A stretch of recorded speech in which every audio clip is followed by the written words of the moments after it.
Welcome back to the podcast. Today, we wanted to talk about something that's pretty challenging.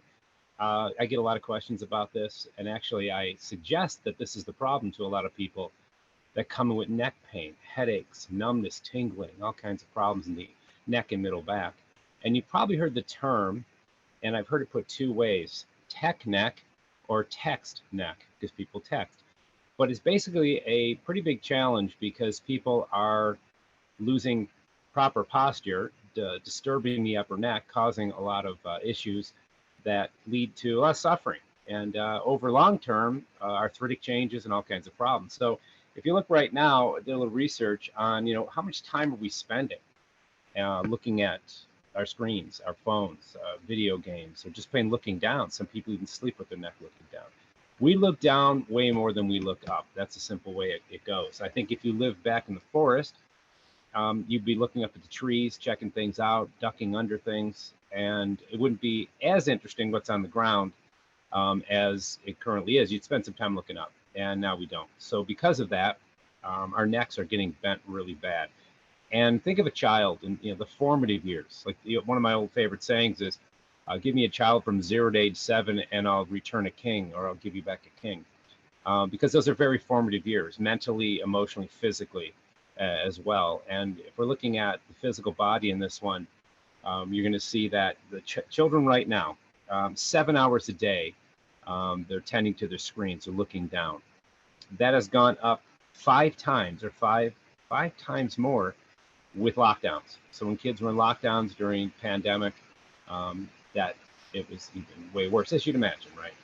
So the forward posturing of the neck, this crooking outward posturing of the neck, is the screen time. It's also due to fatigue. You think about how people, when they get tired, if they're not sleeping right, if they're not eating or exercising right, their head falls down. In general, lack of activity. So really, it's the texting or tech neck, looking down, the lack of general activity, as well as being fatigued. The age at which this is happening is way worse. I see it in my practice. I see relatively young people coming in, and their spines are already pretty distorted. I don't see it as much in my athletes, of course, right? Because they're doing things that are they're probably spending less time on screens because they have to have time for their sports and their training and everything else. And when you're doing those things, you're correcting your posture most of the time. You're strengthening the body. So let's look at some of the problems here in some of the results. Like if your neck is forward for too long, there's an increase in headaches, neck pain, and spasms in the muscles around the neck. Remember, there's muscles all the way up in the base of your skull. Sometimes pain back here is actually muscular. It's well into the back of your hairline. Shoulder blade pain, numbness in the hands, thyroid issues, right? Interesting. The nerve right in here that comes out of this part of your neck is one of the nerves that goes to your thyroid. So pressure on that can actually diminish thyroid function. One of the basic premises of chiropractic is that bones come out of position, the distortion causes inflammation, that inflammation builds up and touches a nerve and then blocks proper communication between organ and brain. So then you have a problem with proper communication and health. Concentration issues, bone reformation. Now this is interesting. If you get an x-ray taken, and you look at it and you see that there's bone spurs, and you see these bones that have grown, you think, okay, I'm older and I have grown more bone. You think that people have osteoporosis or osteopenia, they don't have enough bone. Bone spurs come from unusual forces at bad angles to create almost like a callus on your skin, right? Forces on your shoe, putting pressure on your skin over time, cause that skin to have a reaction of toughening up, getting thicker. If that happens in your vertebra, you get a bone spur, and there's not a lot of room in there for those. You get in the way of motion, they also can go back into the side and start touching nerve roots. So when you're looking down too much, you're putting an odd force on that bone, and the bone tries to compensate for that by getting thicker. And that'd be great if it stayed local within its area, but it doesn't. It tends to grow outward. It kind of looks like a dripping candle almost. And that spur can get in the way of nerves, affect mechanics, and have big problems. Other thing about bone reformation I thought was interesting, and I mentioned this in another podcast. I saw an article, it's a clickbait type of thing, and it said kids are growing horns out of the back of their head. And I thought, okay, it's due to technology. And I thought, okay, I'm going to have to click on that because, how are they making that up? What kind of ridiculous thing is that? But it turns out it's an exaggeration, but what's happening is the EOP, it's a external occipital protuberance on the very back of your skull. If you feel straight up your spine, you'll feel a little bump dead center back here. That's a piece of bone, it's a bony prominence of your skull that attaches a strong set of ligaments. And that is to make sure that if your head fell this way, you have extra protection against, damaging parts of your throat and your spinal cord. That ligament, as it goes into the bone, has what's called an enthesis, which is a very strong connection. If that is tractioned excessively, or there's excessive or prolonged forces, it starts to harden and calcify. So that becomes bone-like. And if you look on an x-ray from the side, you can see that bony prominence sticking out. It looks like a horn sticking out of the back of someone's head. It really isn't a horn. I would pick, horns up here would be more interesting, of course. But in the back of the neck, but it is a bony reformation due to technology. So our bodies are actually changing due to technology, which I think is fascinating. And it's happening in kids because their bones are a little more alive. The growth plates are open. They're still growing. So you're going to, any kind of stimulus, the body can adapt much easier to it. Okay, so, and last but not least, some of the results of this disc herniations. We talked about the bone reforming. How about if I'm looking down? The pressure of looking down over time takes that disc, those soft little spacers in the vertebra, and it actually damages them. So look, here's a cervical spine that I have, and this has been, that's basically how it sits from the side. Right up here is, I'm holding the base of your skull as if I was cupping the back of your head. These are spinous processes here. And if you look in the front, you can see these sort of gelatinous things. These are discs that separate the bones. Now, a neck should have a nice curve in it, a 30-degree curve, and that's what you're kind of seeing in the back of my hand is here. And if you come down, this is part of the thoracic curve or the mid-back. So if I was to pat you on the back, I'd pat you on the back there. Right about here, your shoulders come off, and this is all neck, and then that skull. So if that vertebra is sitting like that, that's great. But when we start looking down too much, chronically, we start putting pressure on the fronts of these discs, and they end up causing these bones to spur, and the gel in the disc can start to squirt backwards because you're pressing the front and squirt backwards, and have a disc herniation or disc bulge, and that causes all kinds of problems in the neurology of the neck. What's interesting is the more you look down, the more pressure is put on the discs. And if you look, I'm going to show you this drawing in a second, but I'll read it for anybody that doesn't have the video. When you look straight ahead, your neck is getting about 10 to 12 pounds of pressure, because that's basically the weight of your head. So in this posture, 10, 12 pounds of pressure. At 15 degrees, it goes up to 27. At 30 degrees, it goes to 40 pounds. At 45, it's 49 pounds. And at 60 degrees, which is kind of just all the way down, you're at 60 pounds. So at that point, you're doing damage to that disc because that's a lot of pressure. If you can see that, I'll put that up right about there. If not, we can grab a copy and put it online. But that's basically the distortion pattern from looking. He's looking at his phone slowly, and then he's actually doing a little more harm as we go. So know that it isn't just looking down that's distorting those discs and changing the spinal cord, but it's a pressure that's increasing every degree of forward motion of your neck. So if you're fatigued and you're spending too much time on screen time, the pressure is immense, and your spinal cord is actually shaped at 30 degrees in the neck. So if you're bending forward, you're actually stretching your spinal cord. Now, it's meant to do that to some degree, but over time, that can cause problems with cerebral spinal fluid flow, which is that fluid that goes around your brain and spinal cord. That can lead to all kinds of problems, headaches, blurred vision, that kind of thing. So, all right, so what can we do? Well, let's say we're at work. What are some of the things we can do in the workplace to fix this tech neck, erase it, or deal with it in a much better way?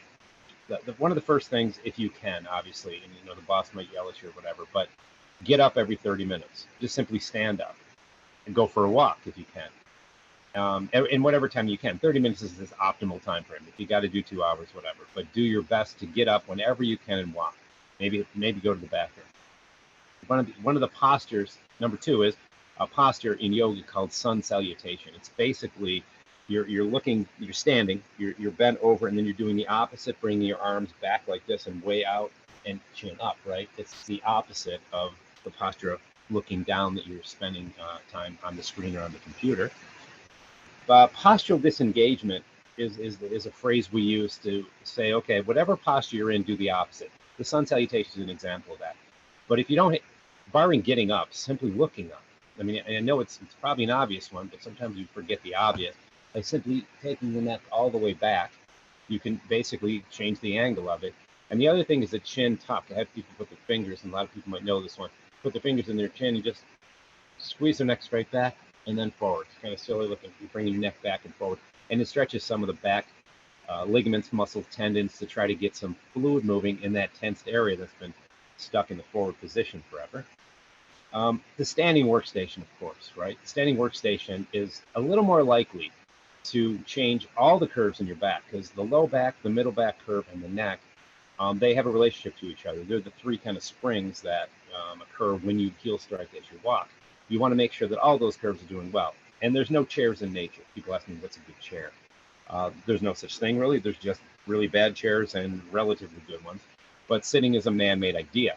In nature, we would squat, walk, run, bend, sleep, lay down, lean up against trees, put one leg up. There really isn't a chair in nature. Some people find a good, comfortable chair in the forest. Good luck, right? There really isn't anything out there that's you're going to be able to sit on for a long time without being very uncomfortable.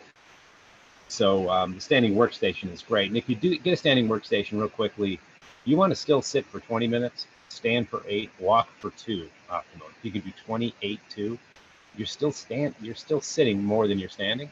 Because there's detriments of standing still. We're supposed to be mobile, right? We're supposed to be moving. It's part of our system of oxygenating the body. Another one you can see you still do at work, and you can do this at home as well, is basically deep breaths.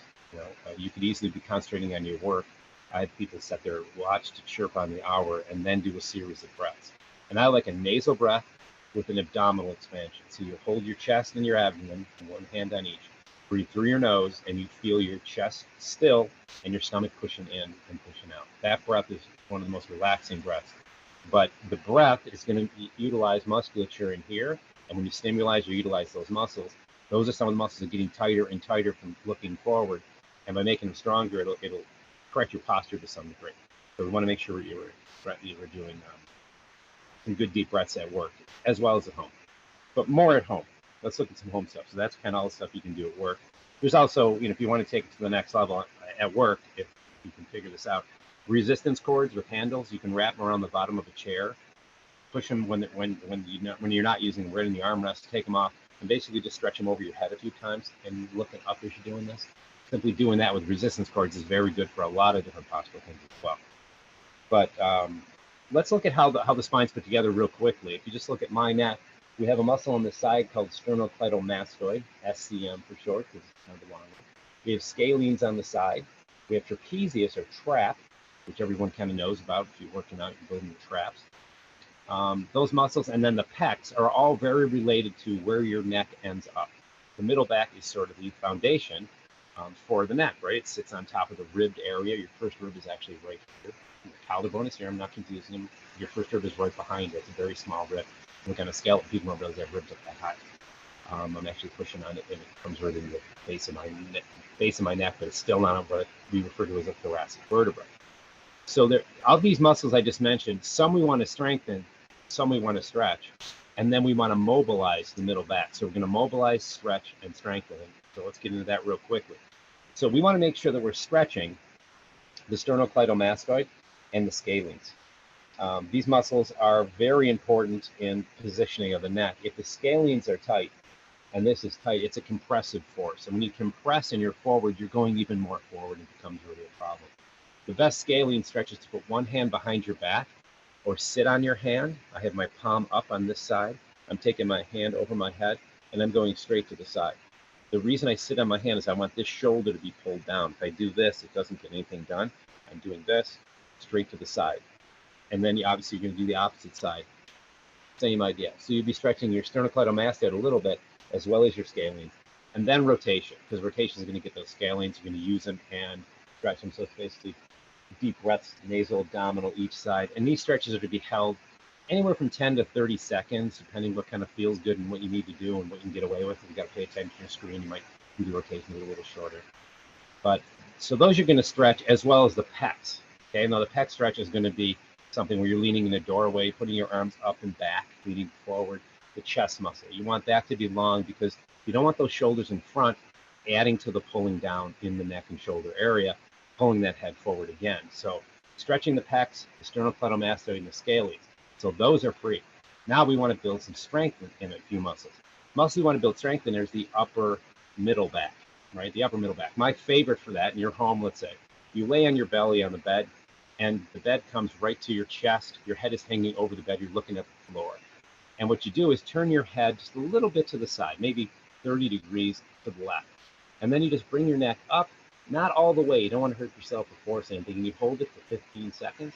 You go back to center, let it stretch all the way down the floor, come back up, turn a little bit to the other side, extend it back up. So you're looking up, you probably can see some of the wall, right? Because you're looking up a little bit. Don't strain it, but you're using muscle, right? We're not trying to stretch there, we're trying to strengthen.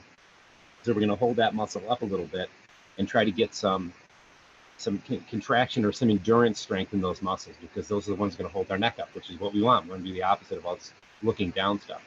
And what that can do is help rearrange some of the vertebrae in the neck, because you're actually showing those vertebrae where they actually belong. And vertebrae want to go where they belong. They want to go back to their original place. And we're just encouraging that kind of thing. So we want to make sure that we're mobilizing now our middle back. And to mobilize means to get something to move a little further than normal. And those are vertebrae I'm talking about. Now, the best way to do this is to go to a chiropractor. Get your upper middle back adjusted. Now, that's right between the neck and the shoulder, in the middle of the shoulder blades. It's not down low, beyond the shoulder blades. It's right about where the shoulder blades start. So it's an adjustment right about, I'm going to show you on the spine. If this is the shoulder, those vertebrae I'm talking about are right here. These vertebrae are the important ones for that. Because, and so like I'm saying, here is the shoulder coming off. This is all neck. These are the ones at the top to here. We want these to move, because all this forward stuff really starts to stress these out, these thoracic, upper thoracic. And if you go into your chiropractor, you can say, can you adjust me in T3, 4, 5? Thoracic 3, 4, 5. That's about the area that causes a lot of problems. You may see this on some people. Women are a little more flexible than men, so they end up getting distorted more than men oftentimes in their spine. I think it's how often scoliosis is more found in females than males. And as women get older, you sometimes see from all the looking down, the cooking, the work, and the computer work that they do, you can have your whole neck and head go forward, and you have this bump on your back. They'll call it a Dowinger's hump, or it's not a real attractive thing. I've had many patients come in and say, what is going on? Can you do something about this? And it's that little bump you can see. A lot of times, it really tends to be it can happen in any age, but it tends to happen in women in their 60s, 70s, 80s. Just over time, you really want to try to avoid that. And doing those kind of exercises, so the one over the bed where you're laying on your belly, bringing your head back, strengthens it, right? And making sure that all this weight of the arms and chest is backward, so we don't end up having any problems in that area. So that's it, folks. That's what I wanted to talk about today. Tech neck or text neck. Either way, we want to make sure that we are aware of the detriments of this. You may be getting headaches and neck pressure and pain, and this is what's causing it. You could be going to physical therapy, chiropractic, massage, and you keep wondering, why isn't this stuff going away? Why is it still nagging me? Well, it's something you're doing, and it's subtle. Everyone remembers falling down the stairs or getting in a car accident, but these postural strains over time, you don't realize how damaging they actually are. So spend some time with your chair at work, making sure it's ergonomically sound, that you're sitting upright, and stretch these muscles, stretch these front ones out, strengthen those back ones, and in your workplace, do the breath and keep the body moving. We want to make sure that we're doing things. Even aerobic exercise, it oxygenates the tissue at a deep level, right? There's really not much there's not much good that comes from a sedentary life. So get moving, get out there, do your activities. That builds strength. I can tell you, I see that, like I said, my athletic people versus my non-athletes. The difference in their posture is pretty dramatic. And so get out there and do that. And if you like these videos, please, give them a thumbs up, comment. Any videos you want to see done, a subject you want me to cover, be happy to go research it, figure it out, and make a concise video for you. And go to ChristopherUniversity.com. We have recipes on there, blogs, all kinds of exciting things. I think it's a really great way to focus and baby step your way into being super healthy.